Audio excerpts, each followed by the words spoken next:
नवरात्रि और मासिक धर्म को लेकर कई सारे प्रश्न आते हैं, जैसे कि नवरात्रि के बीच में मासिक धर्म आ जाए तो क्या करें, मासिक धर्म के कितने दिनों बाद माता रानी की पूजा करनी चाहिए, क्या हमें व्रत उपवास छोड़ देना है, कैसे क्या करें, पूरे आपके जो भी मन में प्रश्न उठ रहे हैं सभी का सवाल मिल जाएगा आपको। फिर भी कोई प्रश्न रह जाए तो आप कमेंट्स में पूछ लीजिए, तुरंत आपके सवालों का आपको जवाब प्राप्त हो जाएगा।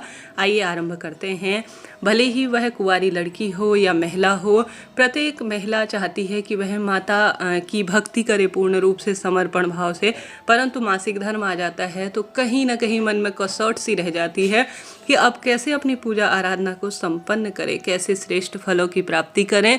परंतु बिल्कुल चिंता टेंशन ना करें, मात्र रूप है माता रानी, वह आपकी सरल पूजा मानसिक पूजा से भी प्रसन्न होती है। आप उनका स्मरण जप कर लेते हैं मन ही मन तो भी वह प्रसन्न हो जाती है। तो मन में चिंता टेंशन तो सबसे पहले बिल्कुल भी ना करें कि माता हमसे पूजा स्वीकार नहीं कर रही हैं, इस कारण से मासिक धर्म आ रहा है। ऐसा बिल्कुल नहीं है।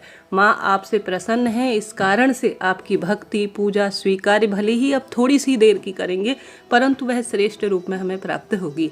सबसे पहला प्रश्न, मासिक धर्म के कितने दिन बाद कुंवारी कन्या और सुहागिन महिला को माता की पूजा करनी चाहिए।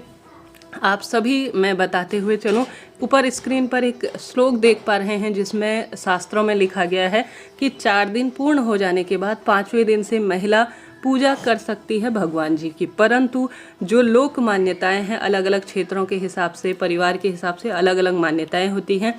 कई क्षेत्रों में कहा जाता है कि 6ठे दिन से पूजा करनी चाहिए, कई क्षेत्रों में 7वें दिन से मान्यता है, परंतु शास्त्रों में कहूँ तो 5वें दिन से बाल धोकर, भले ही आप कोई दिन पड़े, गुरुवार का हो, कोई भी दिन हो, परंतु आपको बाल धोने हैं।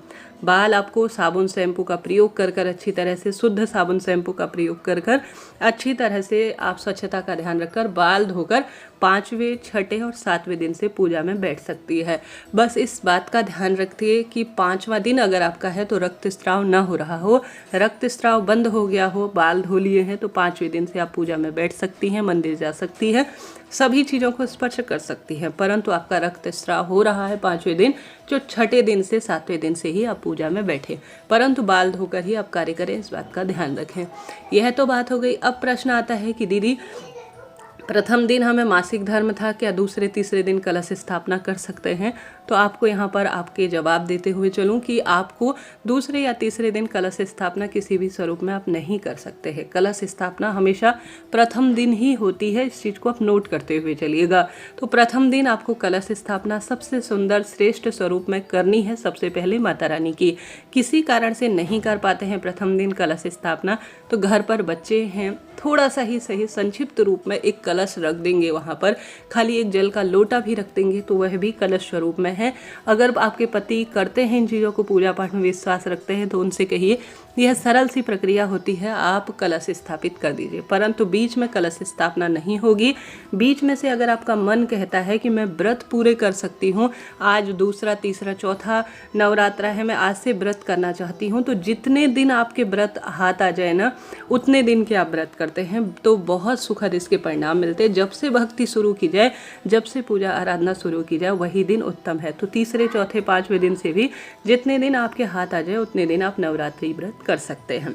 अब प्रश्न आता है दीदी कितने जो है अगर मासिक धर्म आ जाए तो कैसे करें? देखिए, मासिक धर्म आ जाए तो आप उस स्थान से सबसे पहले तो दूरी बना लीजिए, क्योंकि वहाँ माता को शुद्धता बहुत अधिक प्रिय है और यह दिन महिला के आराम करने के होते हैं। तो आपके पति या बच्चे या सास या आपके कोई संगी साथी है या पंडित जी हैं, तो उनसे कहकर आप पहले ही बात कर लीजिए कि मुझे मासिक धर्म की संभावना है, आने वाला है और मैं जो है अपने घर पर माता को विराजित करना चाहती हूँ। आप यहाँ पर कलश स्थापित भले जो है संक्षिप्त स्वरूप में हो कर दीजिए, ऐसी प्रार्थना करते हुए आप कलश स्थापित उनसे करवा लीजिए और माता की चौकी विराजित करवा लीजिए। ठीक है, पंडित जी को भी कह सकते हैं, घर के पंडित जी आपके कोई है, पुश्तैनी पंडित जी वह समझते हैं चीज़ों को, या आपकी कोई खास मित्र महिला है, उनसे कह दीजिए कि मैं दूसरे तीसरे दिन फ्री हो जाऊंगी, फिर मैं संभाल लूँगी, अभी आप कर दीजिए।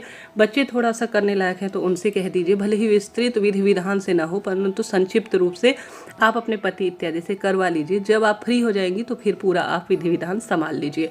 अब प्रश्न आता है कि दीदी जो मासिक धर्म अगर बीच में आ जाए तो क्या करना चाहिए। तो मासिक धर्म अगर बीच में आ जाए तो माता की चौकी इत्यादि वहीं विराजित करें, कोई दिक्कत चिंता टेंशन की बात नहीं है।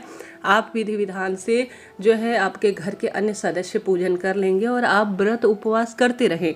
मानसिक पूजा आप करें, मन ही मन आप कहें कि हे माता रानी, मैं दुर्गा सप्तशती का पाठ कर रही थी, उसे मैं अब श्रवण करती हूँ, जाप कर रही थी, तो अपने हाथ इत्यादि में उन मालाओं का आप स्मरण करते हुए, ध्यान करते हुए आप जाप करें। श्रृंगार इत्यादि आप कर सकती है, कोई दिक्कत नहीं। जो मुख्य विवाह का सिंदूरा है उसमें से आप सिंदूर, पहले ही आपको आशंका लगती है मासिक धर्म आने वाला है, तो अलग से किसी कागज़ या छोटी डब्बी में अलग से रखें। सिंदूर महिला का मांग भरने का, इसमें कोई रोक टोक नहीं है। लाल पीले रंग के कपड़े पहन सकते हैं, कोई चिंता टेंशन नहीं है। व्रत आपको छोड़ना नहीं है, व्रत कंटिन्यू करते रहें, कोई दिक्कत चिंता नहीं है। कन्या पूजन इत्यादि भी आप जो है अपने घर के किसी अन्य सदस्य की मदद से कन्या पूजन की प्रक्रिया करवा सकते हैं, परंतु आप इन चीज़ों को स्पर्श ना करें, तो अभी श्रेष्ठ सुंदर इसके परिणाम मिलते हैं। तो आप मानसिक पूजा करें, मानसिक मंत्र जाप करें, मानसिक पूजा नियम सबसे श्रेष्ठ कहा गया है, तो आप चिंता टेंशन बिल्कुल ना करें। अब आता है कि बाल कैसे धोए। तो बाल देखिए नवरात्रि के बीच में धोए जा सकते हैं, धोने में कोई दोष नहीं है। साबुन शैम्पू का प्रयोग नहीं किया जाता है 9 दिनों में, इस कारण से क्योंकि इनमें आजकल आपने देखा होगा मछली का तेल या कई तरह के जो व्रत पुराण में हमारे शास्त्रों में व्रतों के नियम कहे गए हैं उन्हें खंडित करने वाले यह कार्य होते हैं। इस कारण से कहा जाता है कि व्रत इत्यादि में बाल नहीं धोए।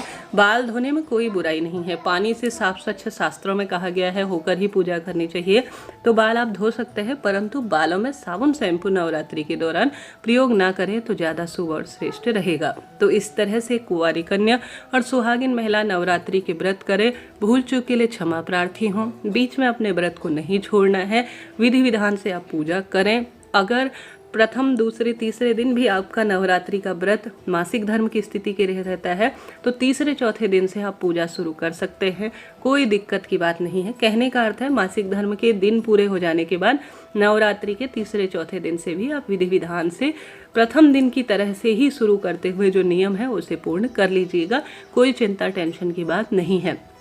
कन्या पूजन विधि विधान से अष्टमी नवमी को नहीं कर पाते हैं तो कोई दिक्कत नहीं, कोई चिंता नहीं। आप सभी जब अष्टमी नवमी समाप्त हो जाए तब भी किसी शुभ दिन, जैसे माता का ही शुक्रवार है, माता का ही सोमवार है, उन दिनों में भी कन्या पूजन करा सकते हैं पूरे विधि विधान से। उस दिन सिर्फ आप कुछ दक्षिणा इत्यादि कन्याओं को दे देंगे तो भी है कन्या समान पूजन के रूप में ही जाना जाएगा। तो नवरात्रि व्रत से संबंधित, मासिक धर्म से संबंधित मैंने यह आपको बात बताई। वीडियो उपयोगी रहती है तो लाइक करें, शेयर करें, सब्सक्राइब करें। कोई प्रश्न हो कमेंट्स में पूछ लीजिएगा, आपका अपना चैनल है। कमेंट्स में जय माता दी लिखना ना भूलें।